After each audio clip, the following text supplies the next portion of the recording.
يا أيها الذين آمنوا ليستأذنكم الذين ملكت أيمانكم والذين لم يبلغوا الحلم منكم 3 مرات من قبل صلاة الفجر وحين تضعون ثيابكم من الظهيرة ومن بعد صلاة العشاء 3 عورات لكم ليس عليكم ولا عليهم جناح بعدهن طوافون عليكم بعضكم على بعض كذلك يبين الله لكم الآيات والله عليم حكيم. هر کله چې مخکې مقصد د خلافت ذکر شوی و چې هغه امن دی سره د حرج او تکلیف لرې کولو نه د مؤمنانو نه، او بنیاد د امن عفت او محبت دی چې کله انسانانو ترمن محبت موجود وي، پاک دامنی موجود وي، نو الله به ورته امن ورکوي، زندگی به په امن باندې تیریږي. اوس دلته قوانین د عفت او پاک دامنۍ او د محبت ذکر کوي. یو قانون اولنی ذکر کوي چې کله ستاسو خادمان او ستاسو اولادونه کورونو ته داخلیږي نو اجازت دی غواړي. مخکې اجازت د اغیارو ذکر شوی و، یعنی نامحرم او چې ستا د کور خپل اجزا نه وي نو هغه کور ته داخلیږي نو اجازت نه بغیر نه راځي. اوس وایي داسې کسان چې ستا د خپل کور دی هغوی به هم په 3 اوقاتو کې بې اجازته ستا کوټې ته نه داخلیږي. هغه 3 اوقات معلوموي، ځکه مخکې مونږ ویلي وه چې تر دې چې سړي خپل مور او پلار وي د هغوی خاص کوټه یي، هغې ته د اولاد داخلېدل بې اجازته دا خلاف د حکم د شریعت نه دی. نو 3 قوانین دلته ذکر کوي د دفع د حرج او تکلیف دپاره. یا ایها الذین آمنوا ای مؤمنانو لیستأذنکم الذین اجازت دی وغواړي ستاسو نه کسان ملکت ایمانکم چې مالکان دي خلاصونه ستاسو د دوی، یعنی وینځي او غلامان دي، هغوی چې کله ستاسو کور ته داخلیږي نو په اجازت دی راشي. والذین لم یبلغوا الحلم منکم او هغه اولادونه چې نه یې رسېدلي بلوغ ته ستاسو نه، هغوی چې هم کله ستاسو کور ته راځي نو اجازت دی وغواړي. 3 مرات 3 وخته، په دې 3 وختونو کې د هغوی راتلل کور ته هم بې اجازته نه دی صحیح، هغوی به هم ستاسو کورونو ته په اجازت داخلیږي. 3 وختونه څه شي دي؟ من قبل صلاة الفجر د سهار د لمونځ نه مخکې د شپه ده، د ماسخوتن نه نیولې د سهار تر لمونځ پورې. په دغه ټیم کې اگر که ستا خپل نابالغ اولاد دي د هغوی کوټه به جدا وي او ستا د خادمانو کوټه به جدا وي، د وینځیانو مریانو به جدا وي. هغوی چې ستاسو کور ته داخلیږي نو اجازت به غواړي. وحین تضعون ثیابکم او کله چې ږدئ تاسو زیاتې جامې من الظهیرة د غرمې په وخت کې، غرمې ټیم هم هر څوک خپل خاص وطاق او خاص کوټې ته داخلیږي او هغه زیاتې جامې چې د خوب نه علاوه انسان نه په بدن باندې وي هغه لري کې صرف د خوب جامې پرېږدي او آرام دپاره خپل بسترې ته ورشي. نو دغه وخت کې په دې کوټه کې یوازې ښځه او خاوند اوسېږي. نو دې وخت کې هم چې د ده کوم هغه لږ امتیاز والا لږ ممیز اولادونه دي اگر که بلوغ ته نه دي رسېدلي او دارنګه په دغه وخت کې د ده خادمان دي هغوی به هم بې اجازته د ده کور ته نه داخلیږي. ومن بعد صلاة العشاء او وروسته د ماسخوتن د لمونځ نه 3 عورات لکم دا 3 د فردې ستاسو وختونه دي یا 3 د ښکاره کېدلو د عورت وختونه دي. په دغه 3 اوقاتو کې زنانه هم د خپل بدن نه زیاتې جامې لرې کوي، ټکرۍ د سر نه لرې کوي، صرف هغه د خوب جامې اچولي او سړی هم داسې وي. نو دغه وختونو کې به هیڅوک د دوی کوټې ته بې اجازته نه ور داخلیږي. لیس علیکم ولا علیهم جناح بعدهن نشته په تاسو نه په دغه خادمانو او اولادونو باندې ګناه وروسته د دې نه وروسته په نور اوقاتو کې د غرمې نه د ماسپښین نه نیولې تر ماسخوتنه پورې بیا د سهار مونځ نه نیولې د غرمې تر ټیمه پورې دلته ستا خادمان او نابالغ اولاد ستا کور ته بې اجازته تللی راتلی شي. ځکه که دا هر ځل د کور ته داخلېدلو دپاره اجازت ته حاجت شي نو تکلیف جوړیږي. الله د خپلو بندګانو نه تکلیف لرې کوي، وایي په دغه اوقاتو کې دې بې اجازته نه راځي، په نورو کې دې راشي، په هغې کې بیا تاسو مکلف او ګناهګار نه یې. ولې طوافون علیکم ډېر تلونکي راتلونکي دي په تاسو باندې دغه ستاسو اولادونه بعضکم علی بعض بعضې په بعضو باندې ډېر ځای راځئ یو بل ته. اوس دا ستا خادم او ستا اولاد دی، هغه ستا کوټې ته بهر ځای راځي، ستا سره اوسېږي او هر ځل راتلو په وخت کې اجازت ضرور شي نو تکلیف جوړیږي. خو الله تکلیف جوړول نه غواړي، صرف دغه 3 اوقات دوی ته ورکوي، وایي دغه وختونو کې به بې اجازې نه راځي او د 3 اوقاتو نه علاوه په نور اوقاتو کې دې اجازت نه غواړي. کذالک یبین الله لکم الآیات دغه شان واضح بیانوي الله تاسو ته آیاتونه او دلایل. والله علیم حکیم الله پویا حکمتونه والا دی. وإذا بلغ الأطفال منکم الحلم دا د مخکې قانون تتمه ده. کله چې اولاد ماشومان لږ ممیز شي خو لا بالغه شوي نه دي، د هغوی راتلل ستا کوټې ته هر وخت اجازت نه غواړي، صرف 3 وختونو کې اجازت غواړي. او کله چې بلوغ ته ورسېدله اگر که ستا خپل اولاد دي هغوی به په هر وخت کې اجازت غواړي، د دوی او د نورو انسانانو اجازت برابر دی. کله چې ورسېږي ماشومان ستاسو حلم بلوغ ته فلیستأذنو اجازت دی وغواړي په راتلو کې کور ته کما استأذن الذین من قبلهم لکه څنګه چې اجازت غوښته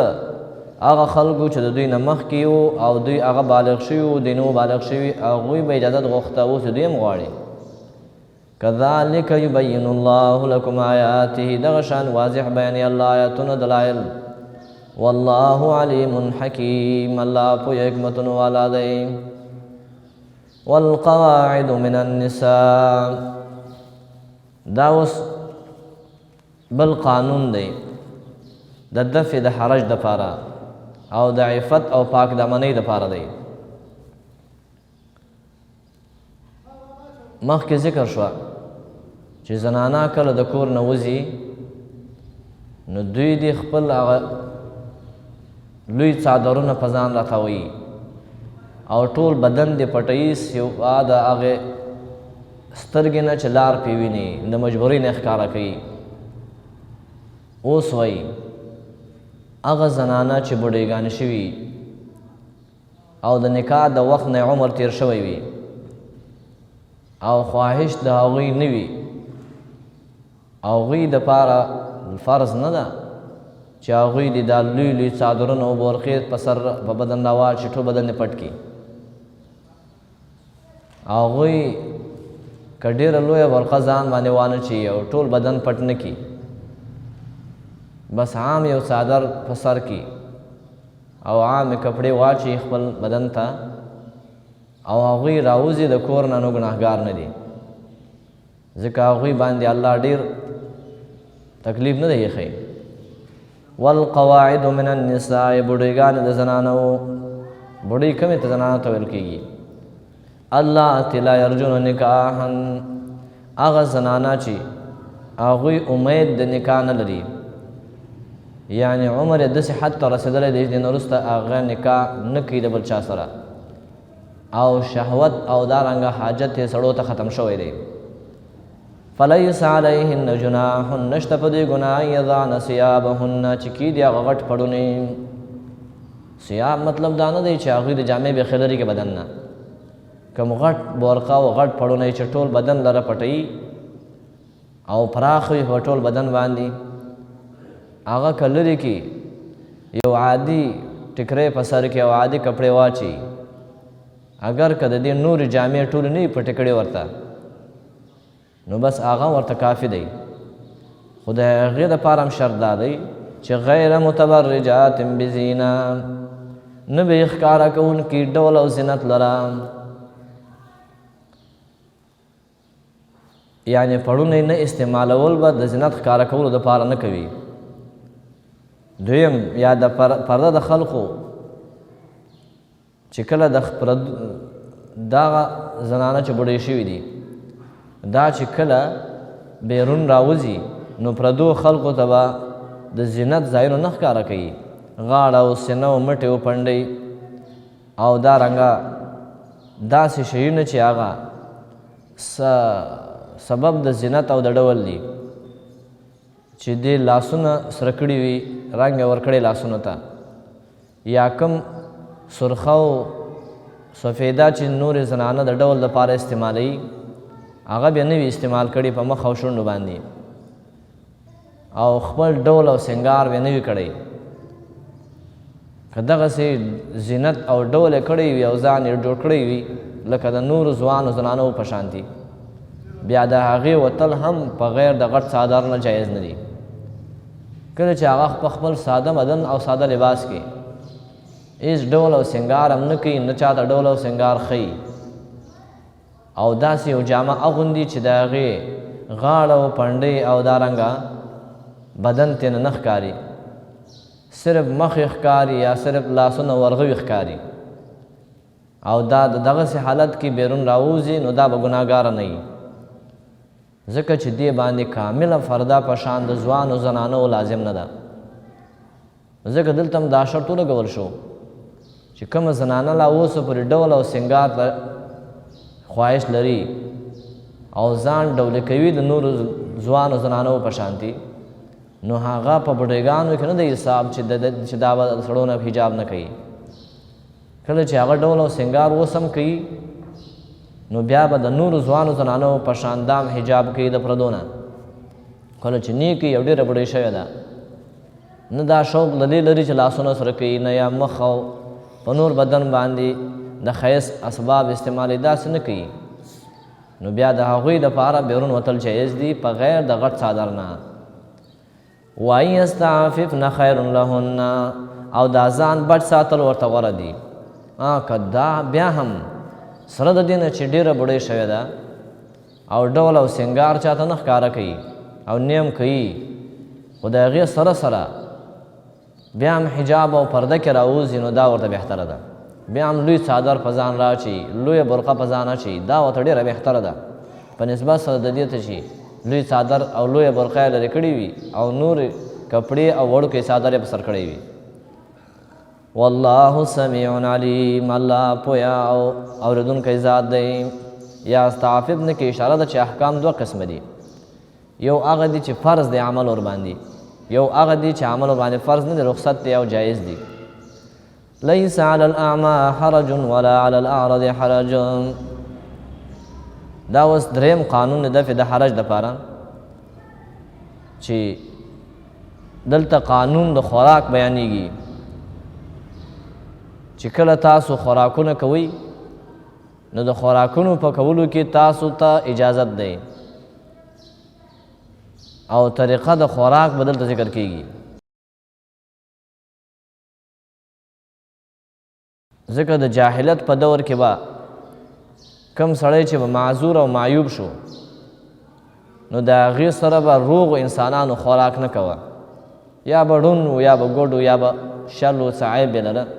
د مرض به لره، نو نورو عامو انسانانو به د هغې سره خوراک نه کولو. دې سره خوراک کول به تکلیف ګڼه، دا به ګناه ګڼم، یا خو تکلیف دې وجې نه ګڼه، حرج یې ګڼه چې د هغوی حق به مونږ وخورو. ځکه مونږ روغ یو نو خوراک زر زر او اسانه کوو، او هغه د وجه د مرض خپل نه زمونږ سره یو شان خوراک نشي کولی، نو هغوی ته به جدا خوراک ورکوئ، یا به د دې وجه نه حرج ګڼه چې دا به ښه نه ګڼله،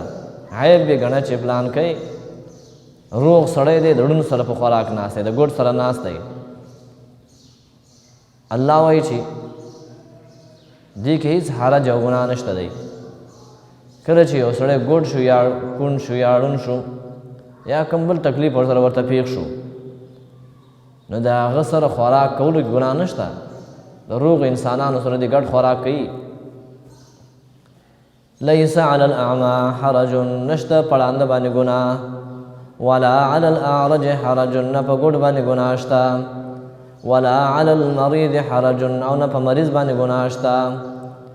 ولا علی انفسکم، نه ستاسو په ځانونو ګناه شته. ستاسو خپل امجنس دي، خپل د کور غړي دي، ستاسو دپاره خوراک جایز دی. ان تأکلوا من بیوتکم،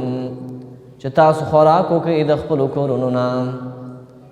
او بیوت آبایکم، یا د کورونو د پلارانو نه. زوی کولی شي د پلار کور اگر که د هغه خوراک او ژوند جدا دی، د زوی جدا دی، د او جدا کور د جدا کور دی. دی کولی شي چې د پلار په کور کې خوراک وکړي، پلار راځي د زوی په کور کې خوراک کوي او یو ځای ډوډۍ خوري، اوس کې دې کې به حرج نشته، ګناه نشته دی. او بیوت امهاتکم، یا کوټې د میندو ستاسو وي، او بیوت اخوانکم، یا کورونه د ورونو ستاسو وي. یو ورور راځي د بل ورور کور کې خوراک کوي نو دې ګناه نشته دی. او بیوت اخواتکم، یا کورونه د خویندو ستاسو دي، ورور ځي د خور کور کې خوراک کوي. او بیوت اعمامکم، یا کورونه د ترونو ستاسو دي، کاکا کور دی، تره کور دی، د هغه کور ته د خوراک دپاره ورځي او خوراک ورسره په یو کاسه باندې کوي نو ګناه نشته. او بیوت عماتکم، یا کورونه د تروریانو ستاسو دي، د پلار خور د ترور ده. او بیوت اخوالکم، یا کورونه د ماماګانو دي. او بیوت خالاتکم، یا کورونه د تروریګانو دي، خالګانو. او ما ملکت مفاتحه، یا هغه چې مالکان وي د هغوی چابیان ستاسو د، یعنی مراد څه دی؟ مریان او منځي دي. او صدیقکم، یا پوره دوست ستاسو دی. د دې ادب مقصد دا دی دا چې الله یو د بل کور ته تلل بې اجازته منع کړه،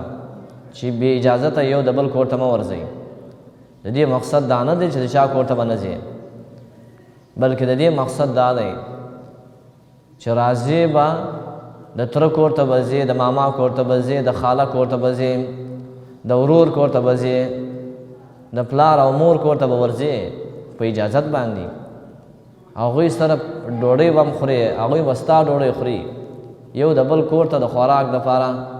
د مېلمستیا دپاره راشه درشه او تعلق او محبت جاری ساتئ. دا د اجازت مقصد دا نه دی چې تعلق کټ کا، چې بس د پلانکي کور ته زه نه ځم، ځکه هغه وایي چې زما کور ته راځې نو اجازت به غواړي، دروازه به ټکوي، بس هغه پرده کوي، زه کور ته نه ځم. اجازت وغواړه.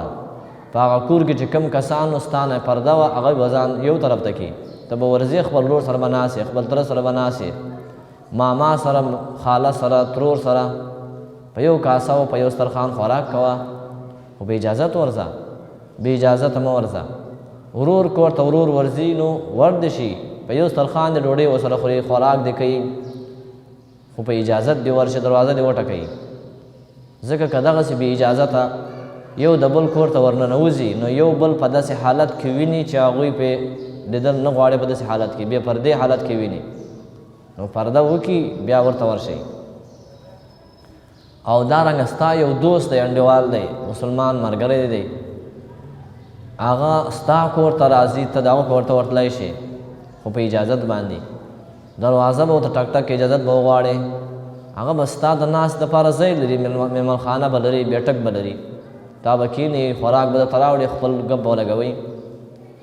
داسې ټول خپلوان دي خپل دوستان دي تره زامن دي ماما زامن دي قریب نږدې خپلوان دي یو بل کور ته تګ راتګ کوئ خو په اجازت باندې د شرعي اصولو برابر یې کوئ تعلق مه کټ کوئ خپلولي مه کټ کوئ لیس علیکم جناح نشته په تاسو باندې ګناه ان تأکلوا جمیعا چې ټول یو ځای خوراک وکئ او اشتاتا یا جدا جدا وکئ جمیعا مخکې شوی د اشتاتن نه ځکه په یو ځای خوراک کې برکت دی په نسبت سره جدا جدا ته دوه او درې کسان په یو کاسه کښېنئ په یو سترخوان کښېنئ یا په یو سترخوان باندې هر یو خپل مخ ته جدا جدا پلیټ ږدئ جدا جدا خوراک کوئ دا هم جایز ده څلور ورونه دي پنځه ورونه دي ټول په یو کور کې ژوند کوي نو یو ځای خوراک کولی شئ یو بل سره او که جدا جدا خوراک کوي هم مانعات نشته شریعت دې دپاره پراخي ورکړې ده اساني ورکړې ده خو دغه یو ځای اوسېدل به د شریعت مطابق وي دغه ورونه چې یو د بل خاص کوټې ته ورننوځي نو اجازت به غواړي په یو کور کې د ژوند کوي په یو ځای کې د ژوند کوي خو د دوی هر یو به ځان ځان ته کمرې ځان ځان ته د اوسېدو ځای به وي دغه د اوسېدو ځای چې دی او خاوند یې پکې اوسي ښځه او خاوند پکې اوسېږي دلته به بل څوک به اجازت نه ورځي او دوی دپاره به اجتماعي ځای موجود وي ټول به راغونډېږي هلته به یو ځای خوراک کوي نو دا ورته جایز ده پلار دی او ځوانان غټ بچي دي دوی به ټول یو ځای خوراک کولی شي خو کله چې بیا دغه بچي د دغه پلار کوټې ته ورننوځي نو په اجازت به ننوځي فاذا دخلتم بیوتا ادب دا دی کله چې ننوتلی تاسو کورونو ته د دغه کورونو نه فسلموا علی انفسکم سلام واچوئ په خپلو کورونو والا باندې انفس ان جنسو ته وایي په دې کور کې د که پلار اوسېږي که ورور دې اوسېږي که مور دې اوسېږي که خپله ښځه دې اوسېږي یا ښځه کور ته داخلیږي خاوند پکې اوسېږي نو دوی چې هر یو د یو بل کور ته ورننوځي نو سلام دې واچوي تحیة من عند الله دا دعا د ژوند ده یو تحفه څه معنا د ژوند دعا د سلامتیا دعا ده السلام علیکم ویلو سره ډېر ښایسته دعا دې دې کور ته وکړه چې تاسې دې په امن شئ روغ دې پاتې شئ په تاسو دې امن او سلامتیا وي د الله د طرف نه نو دا د یو ژوند ښه ژوند دعا ده دغه دپاره مبارکتن دارنګه دې کې برکت اچول شوی دی د مینې او د محبت طیبتن پاکه کلمه ده ځکه چې خوشحالونکې د زړونو ده پاکي د زړونو راولي یو بل خوشحالوي کذلک یبین الله دغسې واضح بیانوي الله تاسو ته آیتونه لعلکم تعقلون د دې لپاره چې د عقل نه کار واخلئ انما المؤمنون الذين آمنوا بالله مخکې حکم د سلام ذکر شو نو لکه څنګه چې سلام په وخت د ملاقات کې وي کله چې د یو بل کور ته ننوځئ نو سلام به اچوئ نو دغه شان سلام په وخت د رخصتېدلو کې دی کله چې یو مجلس ته حاضر وي او مجلس نه ته واپس تلل دې غوښتل نو د مجلس چې کوم مشر دی د هغه نه به د تلو اجازت غواړې او سلام به پرې واچوې بیا به روان شي نو دې ته سلام المتارکه وایي یو سلام د اجازت دی د ورتلو په وخت کې یو سلام د رخصتۍ دی نو دا دو سلام شو تر دې چې احادیثو نه معلومیږي چې درې سلامونه دي یو سلام د استئذان دی چې چې دروازې نه شاته ولاړې السلام علیکم ادخلو سلام درته اچوم اجازه ده که نه داخلېدلو نو چې کله اجازت ملاو شو دروازه خلاصه شو هغه سړي سره مخامخ شو بیا وایي السلام علیکم دا سلام د ملاقات دی هغه به وایي وعلیکم السلام ورحمت الله کله چې مجلس مو تمام شو واپس رخصتېدلې بیا روانېږي نو وایي السلام علیکم دا 3 سلامونه شو نو مخکې سلام د استئذان دا سلام د رخصت دی یا ای مومنا انما المؤمنون یقینا مومنان الذين کسان دي چې ایمان لري په الله او د الله پر رسول باندې و اذا كانوا معه على امر جامع کله چې د پیغمبر سره دوی یو ځای په داسې کار چې دوی لره راجمع کوونکی وي امر جامع څه دی ما جمع فيه امیر المؤمنین اصحابه للرأي والمشوره مسلمانانو امیر دی مشر دی مرګري مشورې ته راجمع کړي دي نو دوی چې کله خپل مشوره او مجلس خلاص کړ واپس چې د امیر نه د مشر نه د مجلس نه رخصتیږي نو لم يذهبوا حتى يستأذنوه نزي واپس تر هغو چې اجازت ونه غواړي تېنه کله چې پوه شوي چې دا مجلس نور تمام دی کوم کار دپاره چې موږ راجمع شوي وو هغه کار ختم شو مشوره خلاصه شوه ته غواړې چې دا مجلس پرېږدې لاړ شې نو اجازت وغواړه د امیر نه او بیا روان شه ان الذين يستأذنونك یقینا هغه کسان چې اجازت غواړي ستا نه اولئک الذین یؤمنون بالله دا هغه کسان دي چې ایمان لري په الله او د الله په رسول باندې فاذا استأذنوک کله چې تا نه اجازت وغوښته لبعض شأنهم د بعضې کارونو دپاره ځکه چې هغه به ضروریات لري کارونه به لري ستا نه جدا کېږي اجازت غواړي فأذن لمن شئت منهم اجازت ورکه چاله چې خوښه ستا د دوی نه هر یو د خوښ و چې لاړ شي مجلس نه اجازت ورته ورکوه واستغفر لهم دوی دپاره بخښنه وغواړه د الله نه یعنې کله چې هغه ملګری رخصتېږي دعا ورته وکړه مغفرت ورته وغواړه په وخت د رخصت کې د دې وجه احادیثو کې د رخصتېدو دعا راغلې ده کله چې یو څوک د مجلس نه رخصتوي نو دعا به ورته وکړي چې استودع الله دینک و امانتک و خواتم اعمالک بس الله ستا دین او امانت دی الله باندې سپارم ستا د عملونو خاتم الله ته سپارم ان الله غفور رحیم یقینا الله بخښنه کوونکی مهربان دی لا تجعلوا دعاء الرسول بینکم کدعاء بعضکم بعضا دی کې بیان د عظمت شان د رسول صلی الله علیه وسلم دی او دا رنګه دویم به حال د منافقینو ذکر کوي بیا به تخویف ظالم مخالفینو د سنت ته لا تجعلوا دعاء الرسول مګنئ بلنه کول رسول ته आवाज کول رسول ته بینکم خپل په منځ کې که دعاء بعضکم بعضا لکه आवाज کول او بلنه کول بعض ستاسو بعضو نورو ته یعنی د دې مقصد دا دی چې دعا په معنا د आवाज ده مطلب دا چې د رسول ته په نامه باندې आवाज مه کوئ لکه تاسو چې یو بل ته आवाज کوئ نو یا فلان وایئ عام انسانان چې یو بل ته आवाज کوي نو په نوم باندې کوي هر نوم چې و یا عبدالله یا فلان یا فلان هغه نوم بیا اخلي आवाज به ورته کوي او کله چې پیغمبر ته आवाज کوي نو داسې आवाज ورته مه کوئ لکه خپل منځ کې چې په نوم باندې आवाज کوئ هغه ته یا محمد مو وایستئ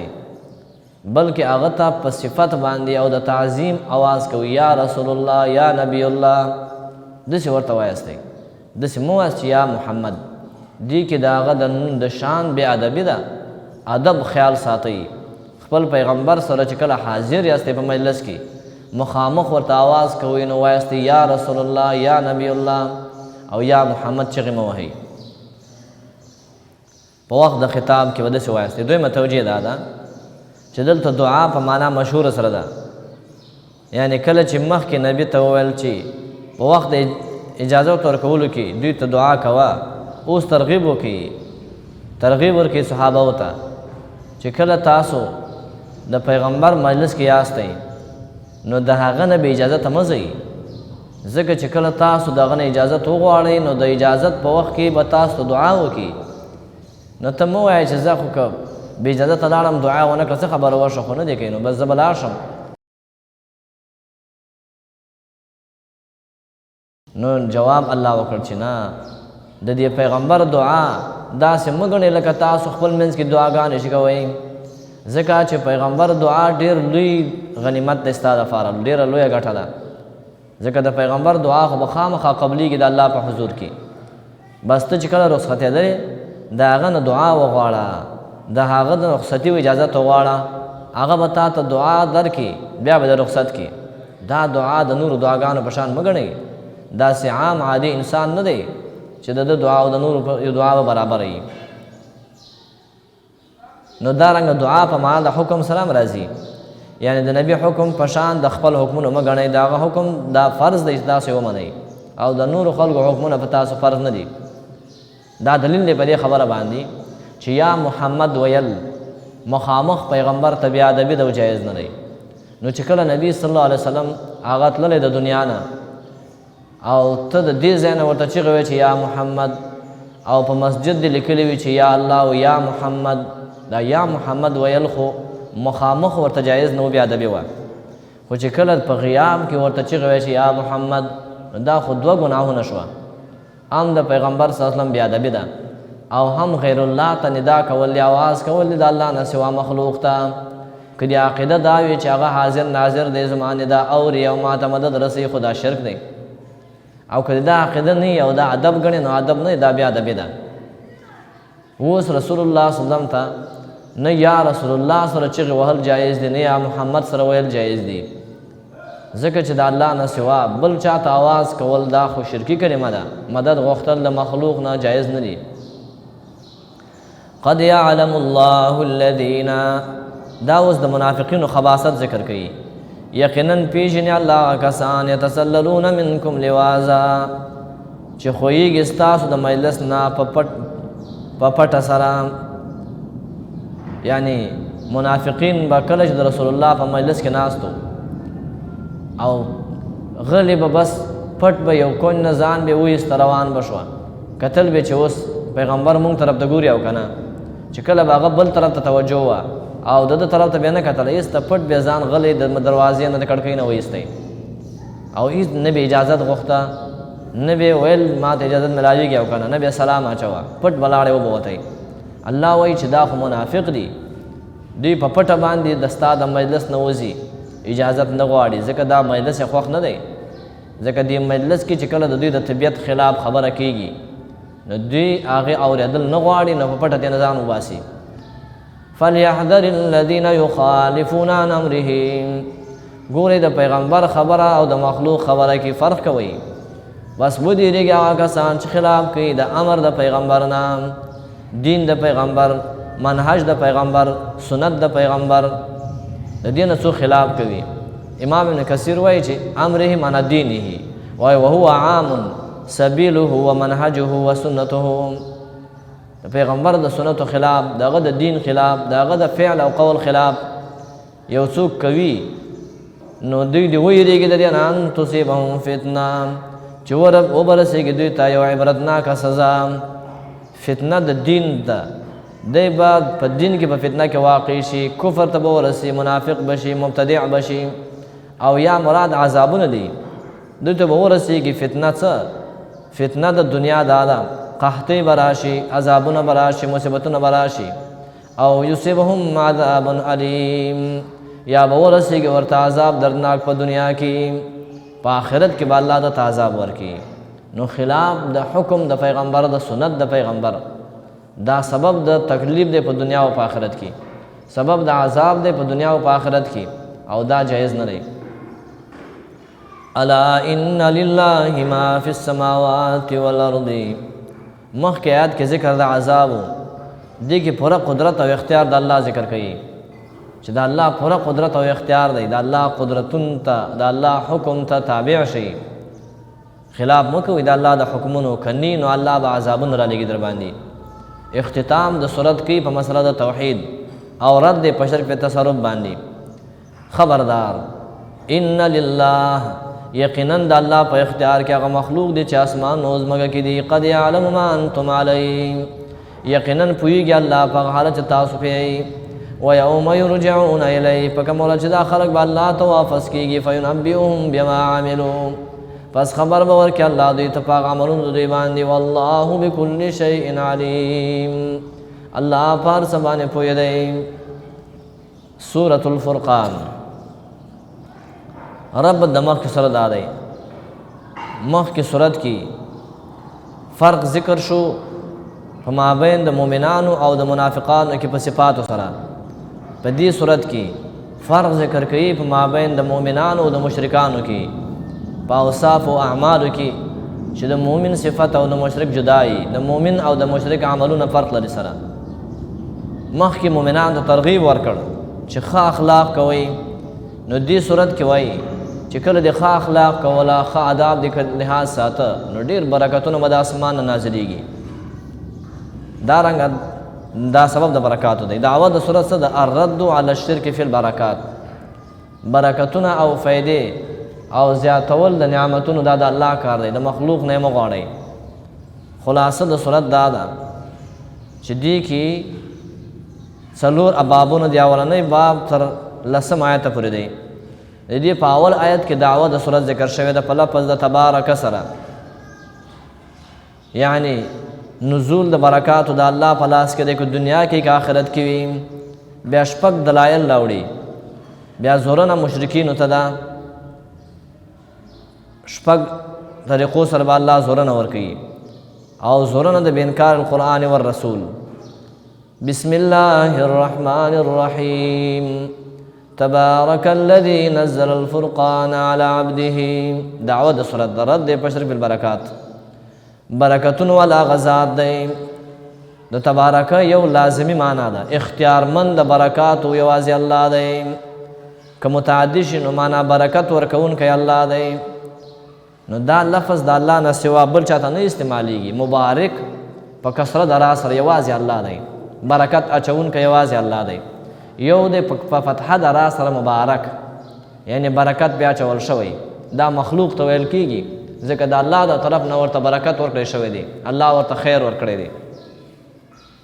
خو برکت ورکوونکی اختیارمن هغه الله دی بل څوک نه دی الذي نزل الفرقان برکتونه ادا دي هغه ذات چې نازل کړی دی بیلونکی کتاب فمن د حق او د باطل کې په خپل بنده باندې قرآن مراد دی ليكون للعالمین نذیرا چې شدا فرقان او یا د بنده د ټولو خلکو ویرونکی شي دا بنده چې پیغمبر دی دام خلک یری د الله د عذاب نه فرقان د الله کتاب دی خلک ویروي د الله د عذابونو نه الذي له ملک السماوات والارض پنځه دلایل دي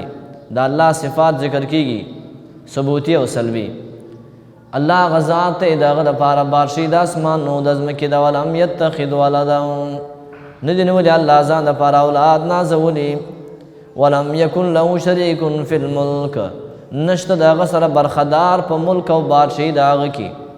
وخلق كل شيء او ټول شیان الله پیدا کړی دي فقدره تقديرا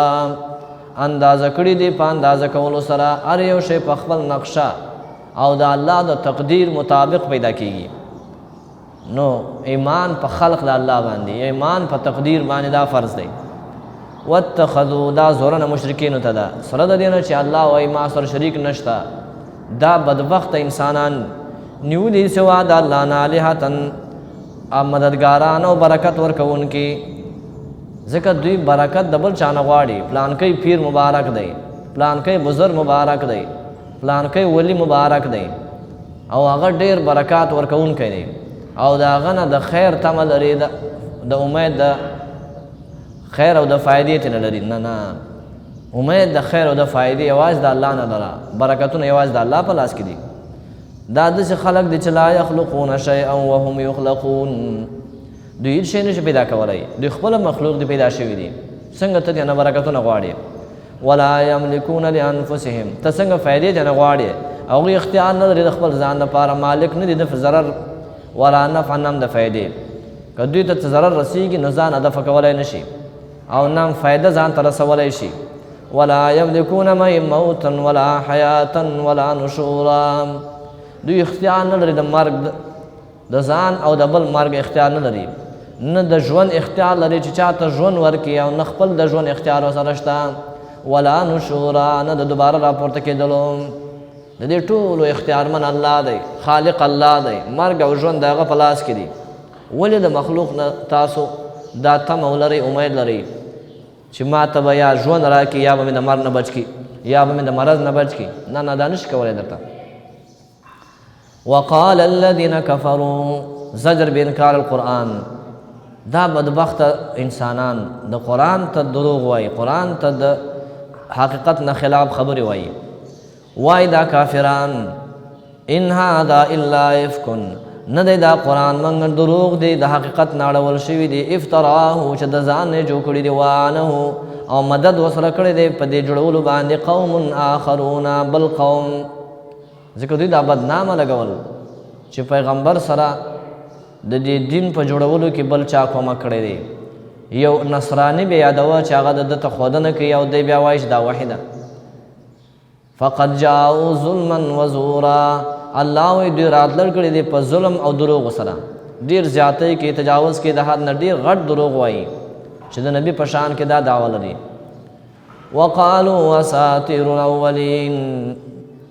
او وایو دی دا قصې د پخوانو د اکتتبها لیکلې دي په بل چا باندې فهي تملا علیه او دا لیکل لوستل کېږي د پیغمبر ته بکرة و اصیلا سبا و بیګا بل څوک ورته لولي او بیا دی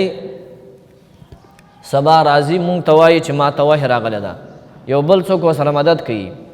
او دی سبا راځي چې ما ته وحی شوې ده نو دا خبرې د دوی الله وایي چې دروغ دي دا ظلم دی د پشان د پیغمبر کې دا قرآن بل چا نه دی لیکلی نه بل چا پیغمبر ته لوستلی دی چې بیا دی وایي دا وحی ده نه الله ورته ویلی دی الله نازل کړی دی نو ځکه دی وایي دا وحی ده قل جواب دا دی دا دعوت درشتینه نه ده دروغ دی قرآن صادق کتاب دی قل انزله الذي وای نازل کړی قرآن هغه ذات یعلم السر فی السماوات چې پوهیږي پار پټ باندې په اسمانونو په ځمکه کې انه کان غفورا رحیما یقینا الله بخښنه کوونکی او مهربان دی څوک توبه وباسي د دې کفر نه توبه وباسي الله ډېر مهربان ذات دی وقالوا ما لهذا الرسول دا بل زور نه ده شپږ اعتراضونه پر رسول الله باندې کوي او هغه د رسالت منافی ګڼي وای سدي دی پیغمبر لرا چې یاکل الطعام خوراک کوي ډوډۍ خوري نو دا پیغمبر کوي نو خوراک ته بنوي محتاج ويمشي فی الاسواق او ګرځي بازارونو کې بازار کې ګوره نن سودا پسې تللی دی نن بازار کې د بازار حالات معلوموي خلکو د ظلم نه منع کوي اخیستلو خرڅولو پوښتنه کوي نو دا که رسول وای د بازار سره بیا څه کار وای لولا انزل الیه ملک دریم اعتراض ولې دته ملائک نه نازلیږي فیکون معه نذیرا چې شي دا ملائک د سره ویرونکي د ملګرتیا د ملائکو کې د په څنګ د ګرځي چې مونږ وینو چې هغه وایي چې دا ستاسو پیغمبر د یو ځای ملګری او یلقا الیه کنز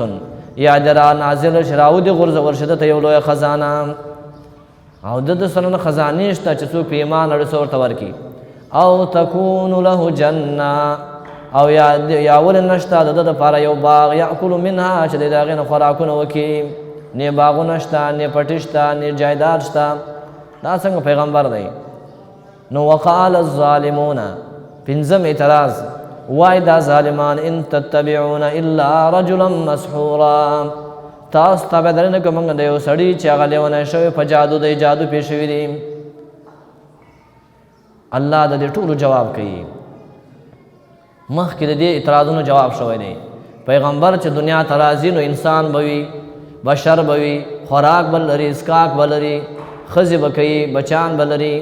بازارونو کې به ګرځي انسان دی که نه کوم طبیعتونه د انسان دی هغه به دې کې موجود دي مرض به پرې راځي آخر مرګ به پرې راځي او داسې الله چېرته نه دي کړي چې ملایکې دنیا ته رالیږلي چې دا هم تاسو ملایک غواړئ که تاسو د جنس د ملایکو نه وای نو الله به ملایک لېږلی تاسو انسانان یاست الله انسان رالیږي دا خو پیغمبر دی څه د بادشاهي دا وای نه ده کړې چې تاسو خزانې ترې غواړئ یا ترې نه باغونه غواړئ دا خو د بادشاهانو کاری پیغمبر ته خو الله دا نور کوي هغه ته وحی ورکوي دین ورته بیانوي یو د الله رسول وي انظر الله وی وګوره کیف ضرب لك الامثال څنګه بیانې تا ته ناکاره صفتونه ناکاره مثالونه وایي فضلوا الله وی دا خلک ګمراه دي فلا یستطیعون سبیلا وس نه لري داسې د لارې د تللو